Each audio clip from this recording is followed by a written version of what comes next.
As she looked down, I felt her eyes burning, searing the paint right off the walls. It peels slowly in great curls, and I hear the sound of cracking wood and shattering all around. Swirling mists, they surge in through the devastation laid behind her brilliant and ultimate presence. And she looks down, her eyes burning, searing the paint right off the walls. It peels slowly in great curls, searing the paint right off the world. And I hear laughter and bones that crack like wood.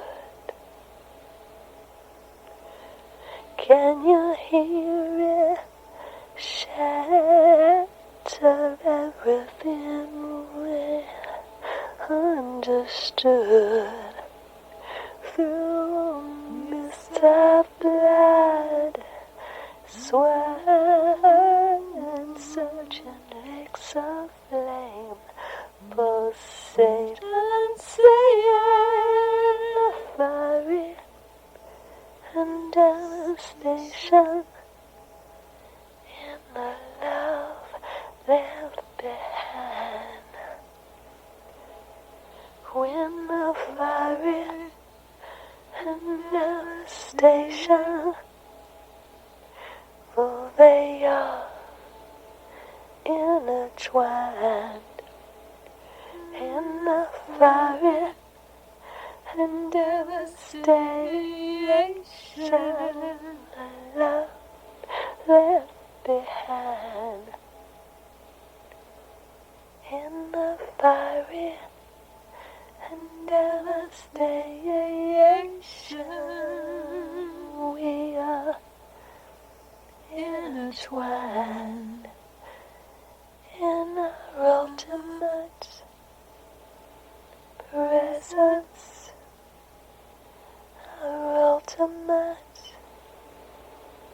presence, our ultimate presence of mind.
And there's no place here for your tears.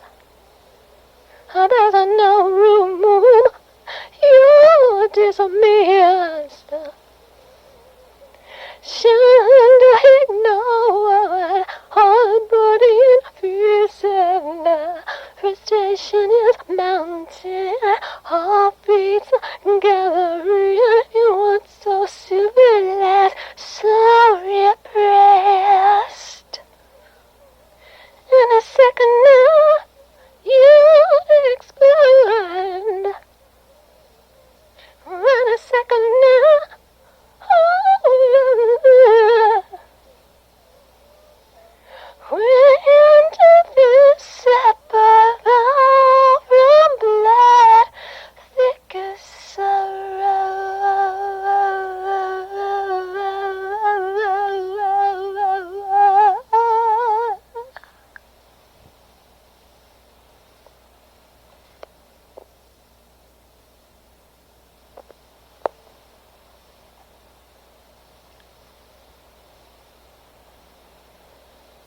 cold sweat drips down in the sweet, wet air. I gasp for breath and swallow hard. I tremble in her hair. We are but flesh, our bodies weak, a den of sin. And decaying in our sex is sacramental scent. A heat that lures, the meat that's yours. It's a gift she will sigh with rapture in her face. Its birth and bliss seduce her eyes, smile and taste. True a gift, I will say, between her kisses I agree, but of all that is cursed and from which we'll never leave, an orgiastic throbbing beast, and death would be a sweet release.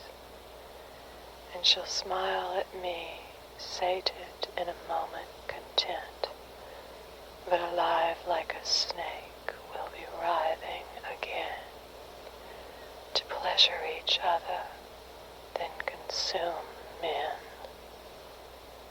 Pretty as a picture, my dear sister. Go on, you know you can't resist her. She's yours right now. Yes, take your fill. And no regrets has lust found, as we savagely kill. Come and see, it's so swollen. Here's your release from the curse she laughs. Yes, I swallow, and I am weary, as I straddle him in the back of the hearse.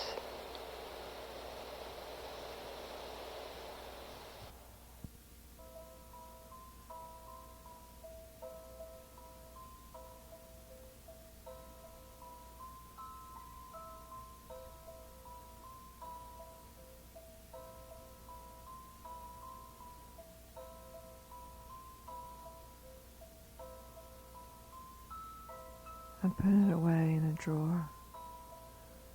I won't see it for a long, long time. I know you can't go home again. Because when you come back, you're always saying goodbye. You're saying hello.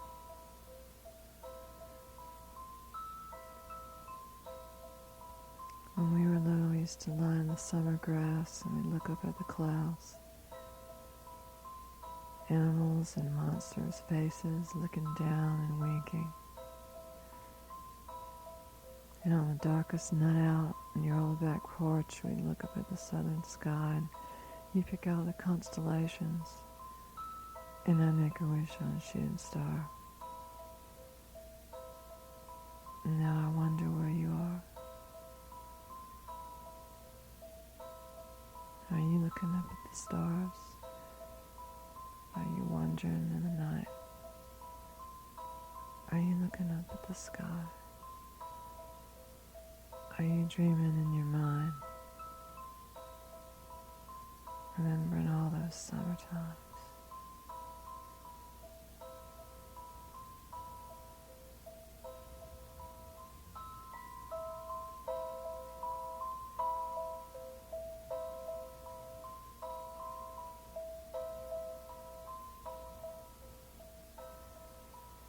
I rode alone on a crescent train through the cold winter day. Looking out my window, I see a mother's arms around her children as they wave. You and me.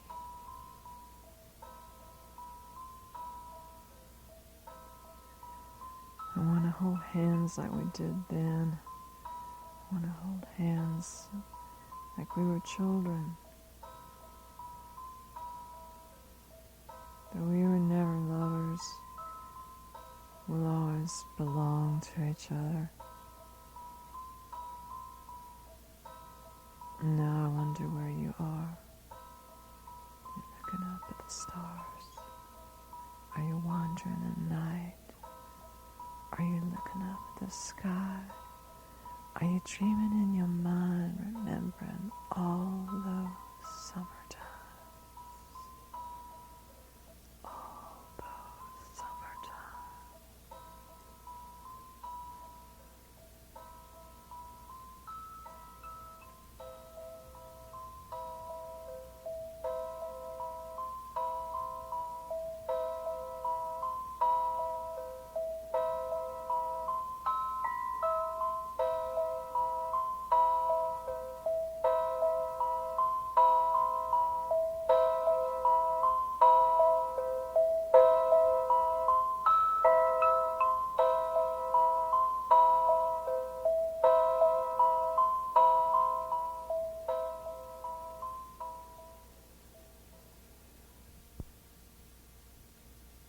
I was in a room of dying in India. I could hear mumbled prayers. Others lay silently. The smell of incense, candles burning. The people were wrapped in white sari cloths. One elderly woman with a small head and a long white braid leaned up on her elbow from her bed and offered me her place. What can you give to me? What can I take from you? An eye for an eye, a kiss for a kiss.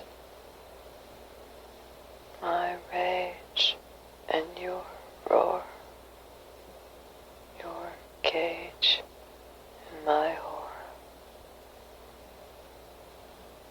An eye for an eye, kiss for a kiss. My tooth and your claw, your noose and my saw. See what you give me. I take what I can get. See what you give me. The broken bones of that.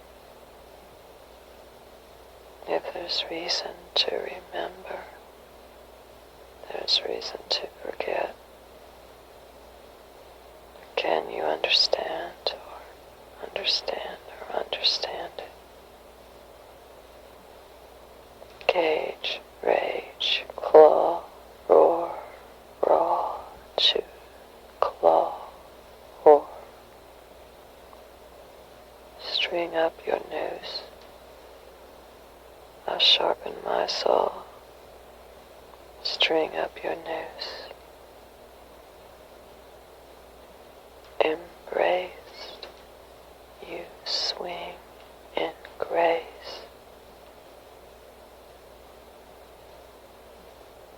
We never live for anything, I promise what could be.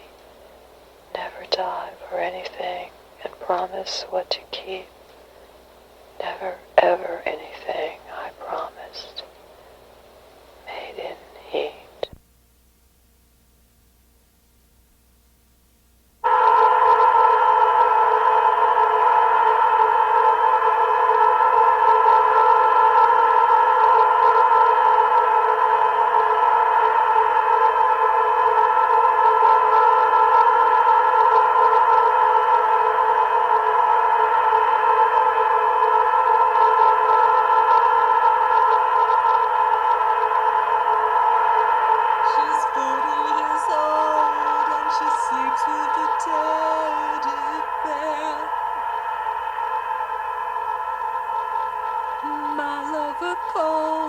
Dead as the fur teddies and his staring head. Didn't you know hollow bellies grow from the burning that is there? Silent the fireflies, quiet the direst lies under the bed.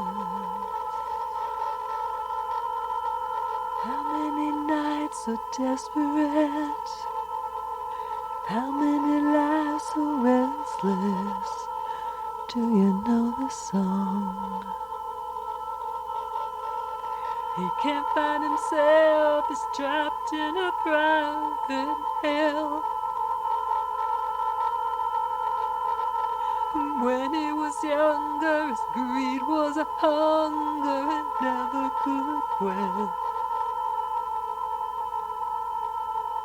Yes, all along I shunned selfless thought. Or was it so wrong? I only loved what I bought. How many nights so restless? How many lives so desperate? Same old song. If you know this one will rhythm.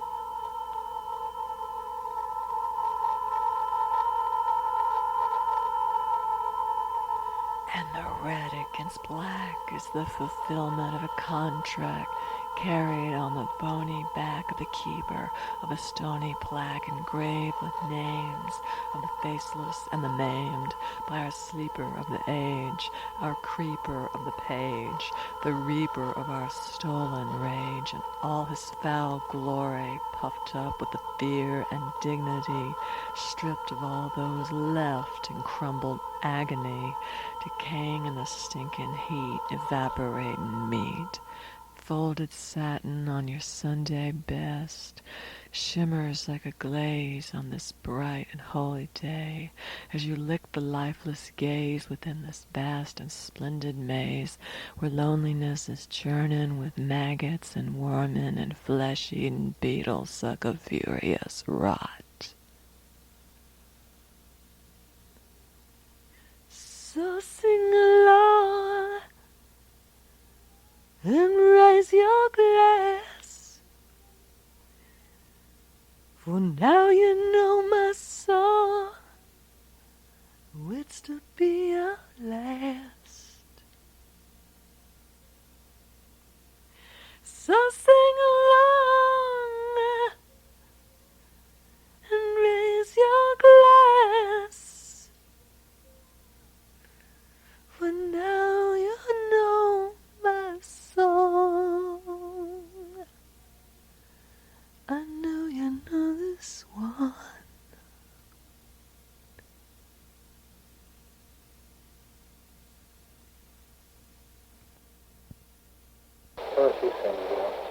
I got a no, let's see. Down by the sun, where sunny is sun. It's good, it's fast, it's noisy.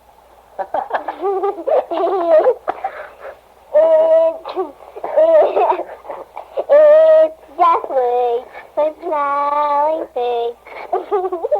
We're going to be fun again, with nice and story, with you destroy. I hope I don't have to do it again, but I hope, I must be so. I hope I don't have to stink. Hope I don't have to stink again. We were at the park a minute ago. No, we were at the park a minute ago, and so funny it was. And so funny it was. Yeah.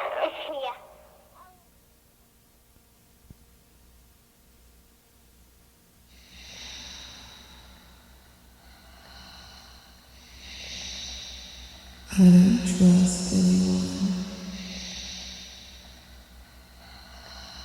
I don't trust anyone.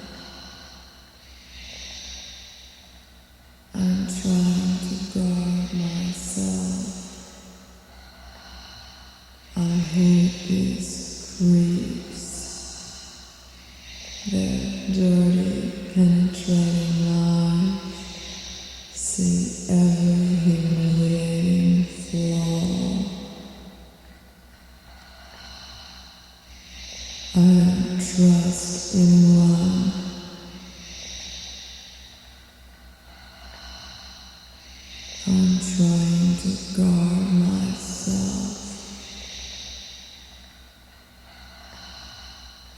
hate these creeps.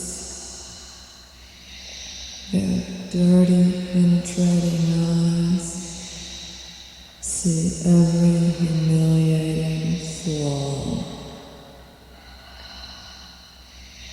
I know deep down I'm better than anyone I've ever seen or met. Anyone I've ever fought or worked for. Anyone that's ever seen my face shifting when I'm exposed. I'm better than them. I'm hiding something. I'm holding it in. I'm hiding because I'm better than them. I'm transfixed. I'm staring at my naked body in the mirror. I've had it shaped according to what I want to see. Slabs of fat cut away, and I've seen breasts uplifted, reduced to the perfect size and shape. I've worked on this body. I've put myself under the knife for it.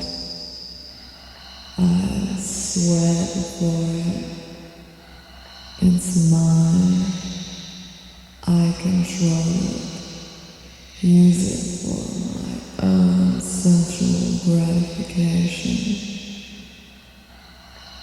It's provided me with perfect sex, self-inclusive, contained, rigid, unrelenting, punishing.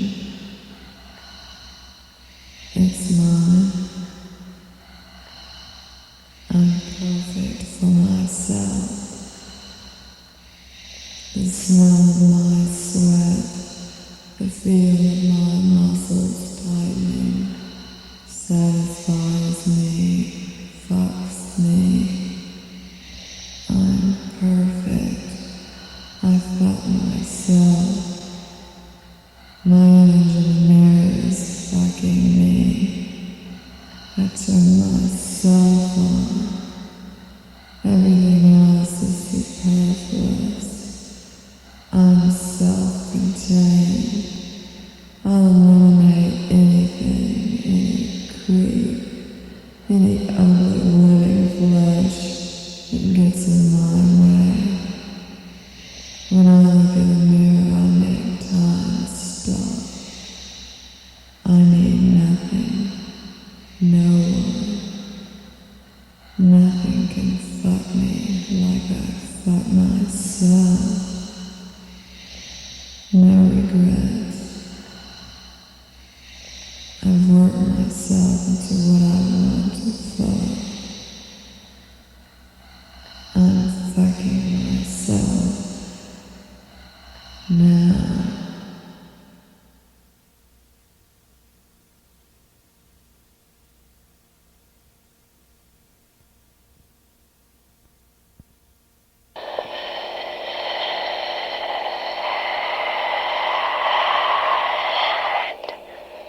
And the red against black is the fulfillment of a contract carried on the bony back of the keeper of a stony black, engraved with names of the faceless and the maimed, by our sleeper of the age, our creeper of the page, the reaper of our stolen rage.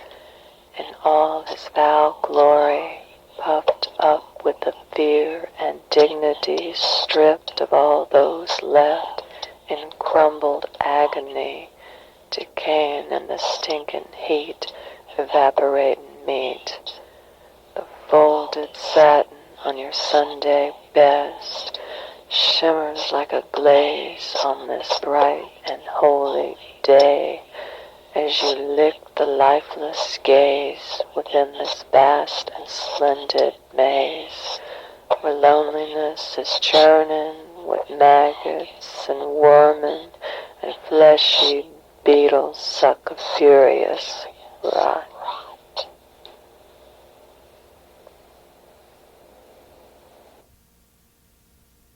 Whether you're a homicide, a Leslie, or a bike, I don't care too much. It's true.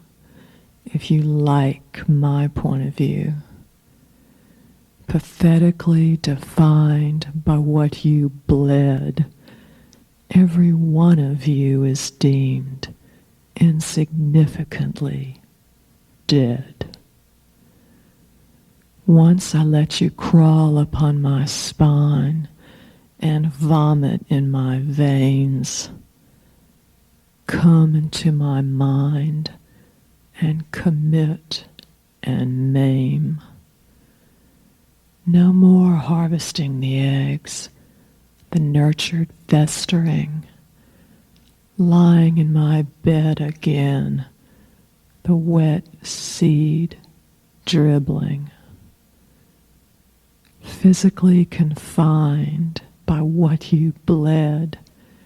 Every bit of you is deemed insignificantly dead.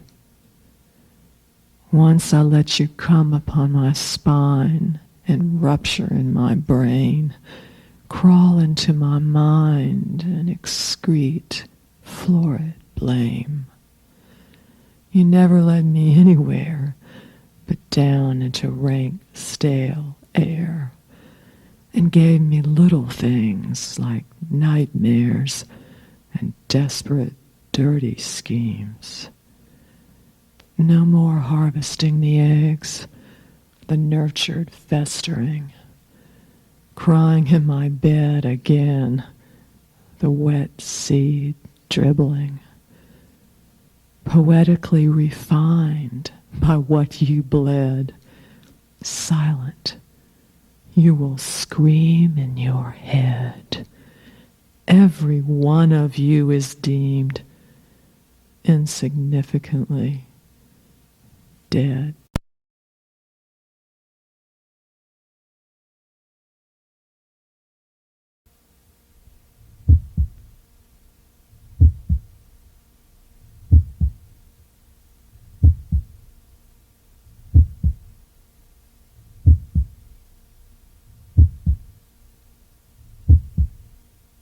He's looking down my dress.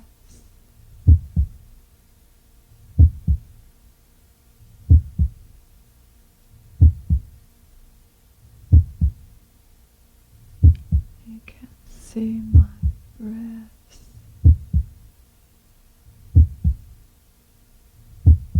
He wants to hurt me.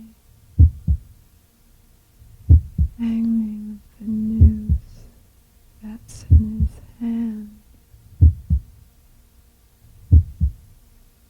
He's marking me with it, swinging it in front of my face, suggesting that if I go with him, he'll hang me with it after he fucks me. I'm not sure if I want him to hurt me. I know that when he pushes his cock into me, it will hurt. It will hit my uterus. His cock fills me up and makes me another person, subject to his desire, his violence.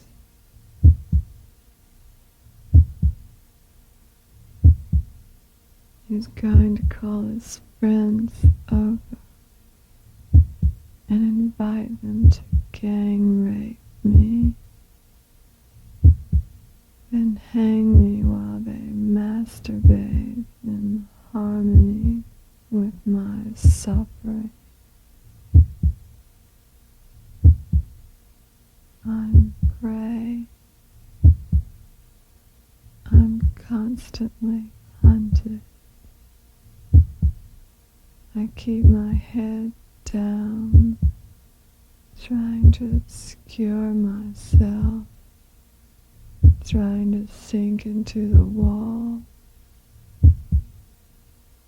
They always smell me.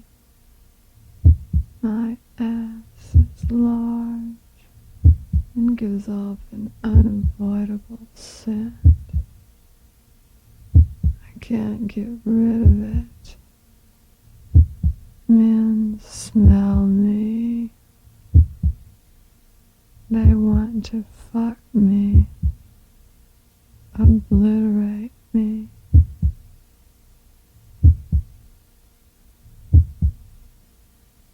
Once the smells reach the nerves inside their nostrils, they want to fuck me, rip me to shreds.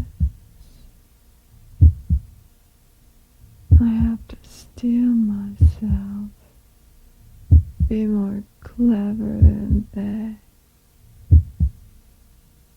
I use my scent as a lure, a kind of weapon. I lead them to a cliff and push them off. As they fall, they can't believe what's happened to them. They scream in stupid male agony. They've been had. Sometimes they get the better of me. Then I'm tortured, cut, disregarded after being used. Someone's going to hang me. Some man will follow me and string me up in his shed. He may as well kill himself, because once I've been wiped out, I'm of no use to him, and he needs me. He needs my smell in his head.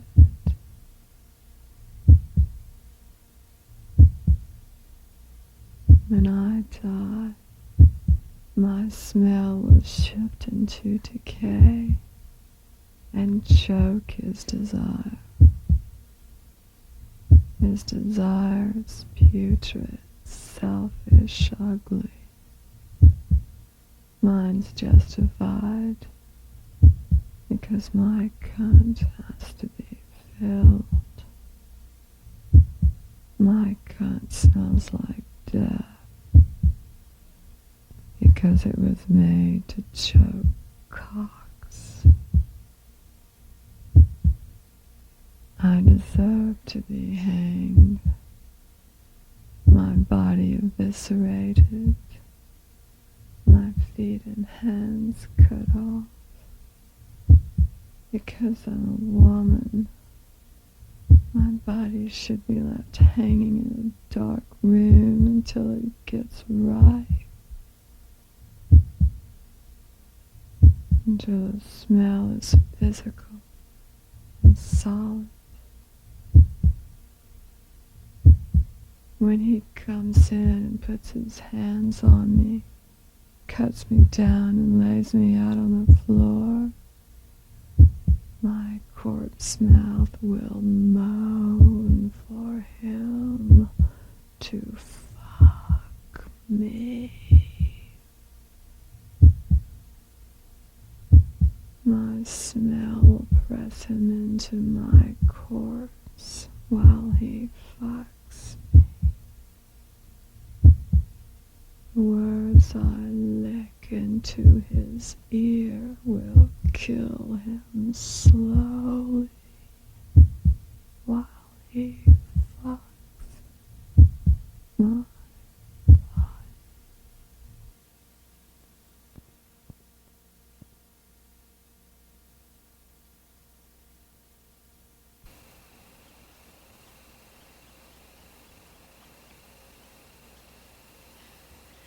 From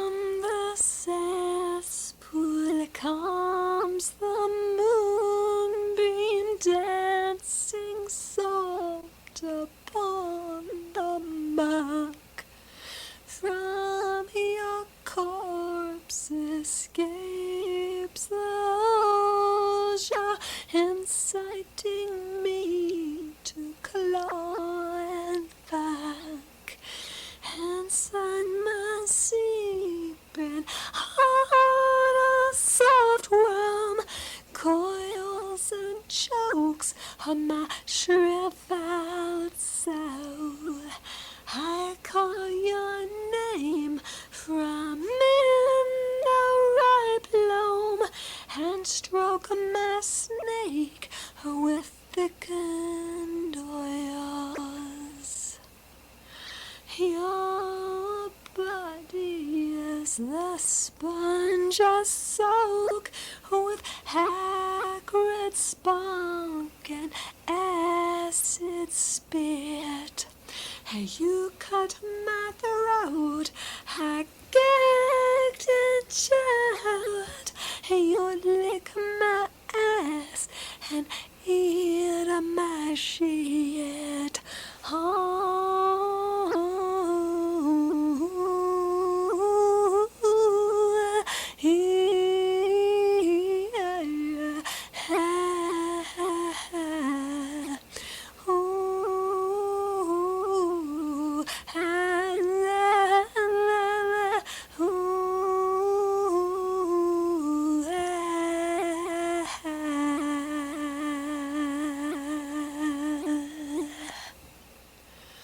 from the cesspool comes the moonbeam dancing soft upon the back.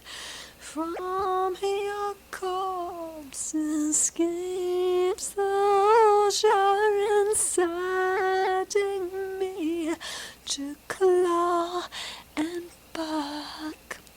Inside my seeping heart, a soft worm coils and chokes on my shriveled soul. I call your name from in the ripe loam and stroke my snake with thickened oils.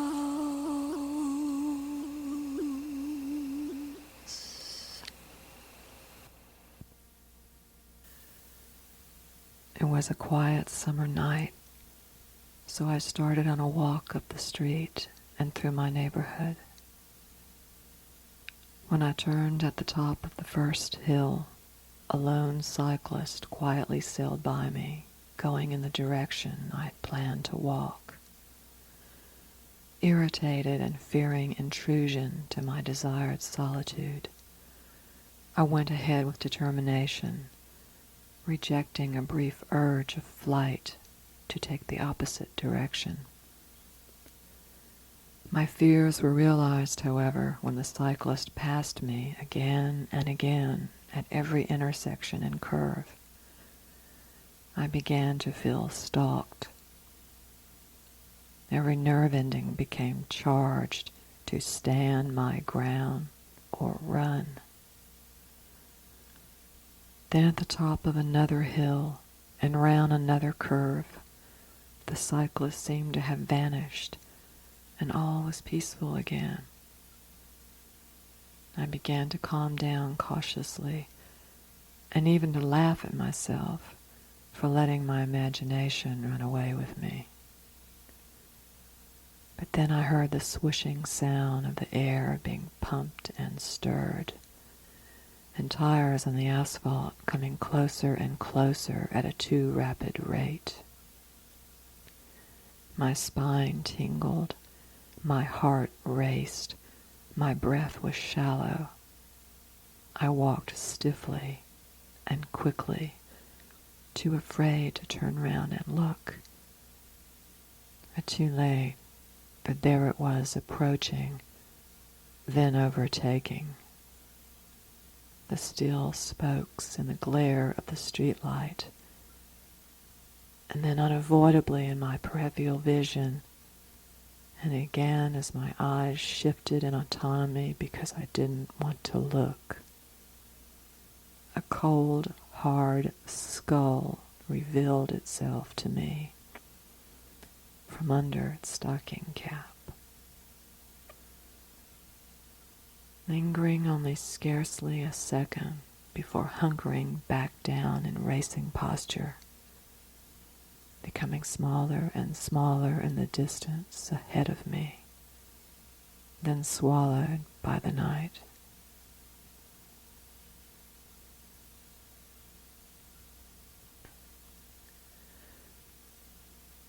There's an old country frame house from at least 80 years ago, still standing and occupied in what is now a busy, somewhat decaying in-town neighborhood of recently invading $600,000 new tract housing developments.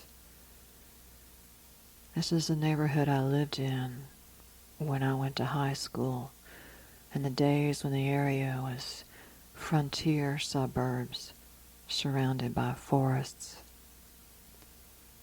My suburb was the invader of the previous farmland, which was once a huge Civil War-era plantation. I have inherited the house from my school days and live there now, so I drive by the old frame house at the intersection daily. Frequently, I idle in my truck at the stoplight, find myself gazing into the old house's windows, trying to see inside for the reassurance that it is indeed occupied and won't be torn down for another personalityless monster of corporate housing. For inside that country frame house, I know time has stopped. Sometimes I can see through the old lace curtains as a gentle breeze parts them to reveal the gray-haired elderly woman sitting in her chair by a hurricane lamp, just as I had seen her as a young girl. When the light changes, cars rush by, and I am among them.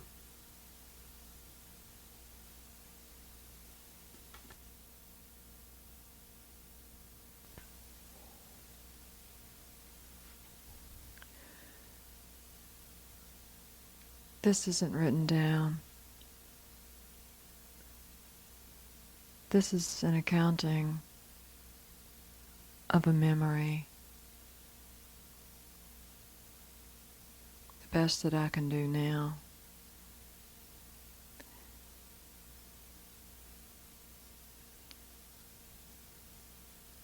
I became involved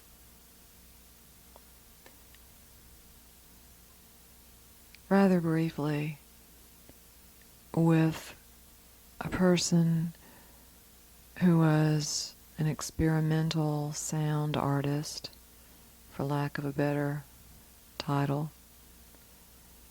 And I found myself in their home. And only then,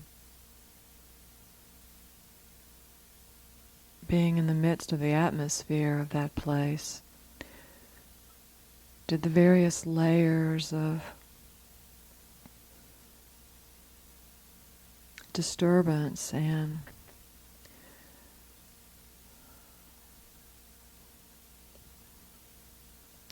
on the surface rather dangerous activities that this person engaged in reveal themselves to me.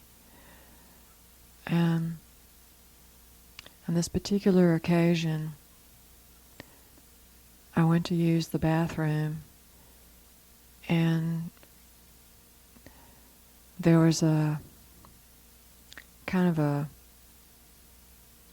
sagging feeling, boards around the toilet, and there was kind of a worn shag rug in front of the toilet. And it was so sagging that I pulled back the rug just to see what it was. Was there a hole? Were the boards about to break? What was it? And I saw that it was like a trap door. And I thought that was an odd place for a trap door to be, but then the house was kind of old, so maybe it wasn't even a bathroom at one time. Maybe it was a pantry. And so this was like an escape door into a cellar or to a hiding place. So I put the rug back and I used the bathroom, and then for some reason, I don't know, I think out of the corner of my eye I saw something odd, which turned out to be when I pulled back the shower curtain, which was pulled all the way around the tub, a blood-stained bathtub with huge amounts of blood all over, which was sticky and dried. And then, about that time, I thought I heard some kind of noise like a person. And I just instinctively pulled the rug off of the trap door. I unbolted the trap door, which didn't have a lock on it, just had a bolt. And I opened the trap door, and there was a person down in there, moaning and groaning. And this pretty much flipped me out. And I thought, I've discovered some horrible dark secret. I'm going to get in trouble, and maybe my life is even in danger, because I really don't know this person very well. And I think I don't know what to do. So I carefully shut the trap door, put the rug back where it was, put the shower curtain around the tub where it was, and I got out of the bathroom as fast as I could. I was walking down the hall. I still knew that this person was being occupied by the friend that I had come with. And there was a door, I think it was painted like a vivid red or something. It was shut. And for some reason I felt compelled to go in there. All the other doors to the house were open. This one was shut, and so I opened the door. I creeped in there, being nosy, trying to, investigate further, see if there was something really, really, wrongful going on in this house. And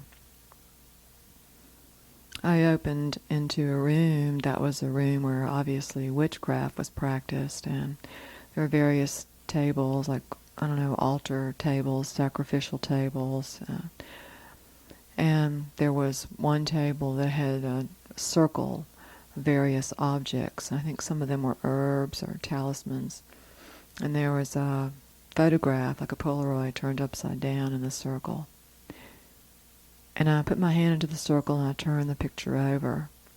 And it was a photograph of a man who was nude, except he was wearing bondage gear, chains, a black leather G-string, and this whole fetishistic kind of torture ensemble he was wearing. And he had marks all over his body. And then I kind of, in my mind, I kind of made the connection that this was a slave, and he was the person down in the cellar, down in the compartment underneath the trap door by the toilet. He was probably bound and gagged or rigged up in some way down there, and indeed had been tortured, perhaps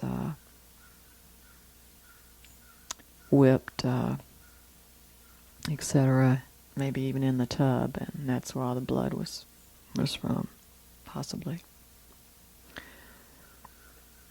I put the picture back, I left the room,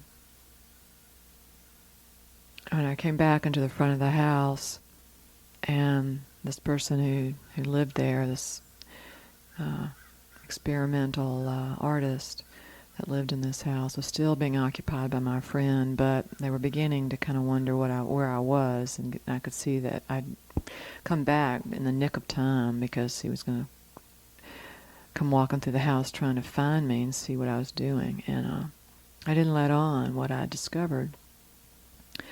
But then, rather openly, he showed me the back of the house where there were large burn areas, and he talked about the bonfires and the various people that came over, the various other witches that came over, and they had ceremonies, dancing nude around these bonfires at night, certain times of the year. And he talked about the trouble that he had had with people seeing the bonfire and reporting it to the authorities.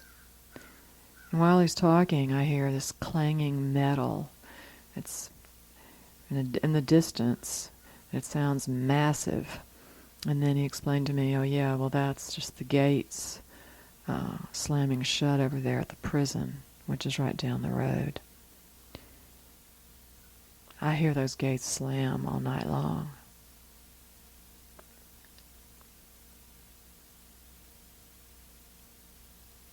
My involvement with this person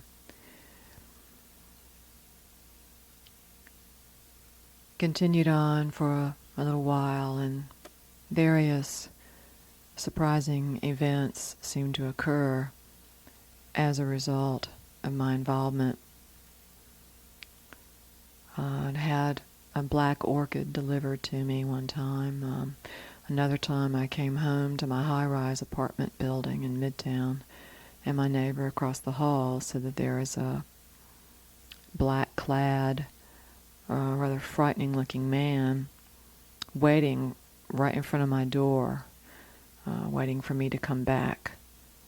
And of course the building had security, and so to get in you had to break in, or you had to pull some kind of trick to get in. And he said he had asked the man what he wanted, and the man said, oh, he was supposed to be there, and I was expecting him. And then he called security for the building, and then when the security got there, the man had somehow escaped down the fire stairs, the fireway, in the middle of the building or something, because he was gone.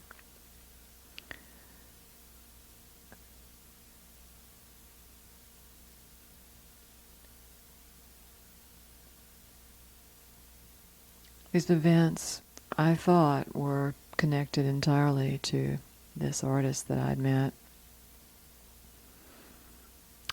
And I realized he became more and more of a dangerous figure to me. But also, it could have been the result of an ad that I had placed in a magazine around the same time, a little before. And this was an international magazine, which is very hard to locate, and this is the kind of magazine that you would find someone willing to perform unusual services for you. And it's very impersonal. And I suppose it's the kind of thing where if you were looking for a hitman or something, you might find him in this publication.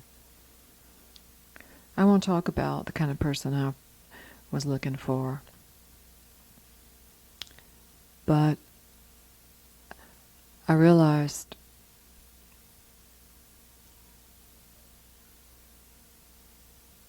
the dangers that go along sometimes with exploring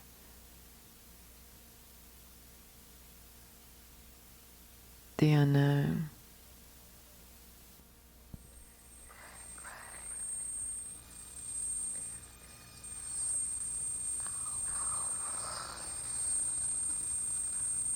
Running through the night, gasping in flames, a kerosene, it's death, a sinking ship on the water.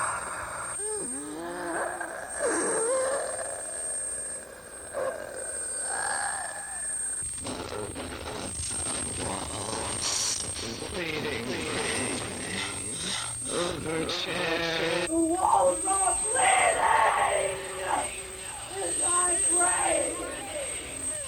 This overkill, finding about, they go, they breaking powers coming through the night.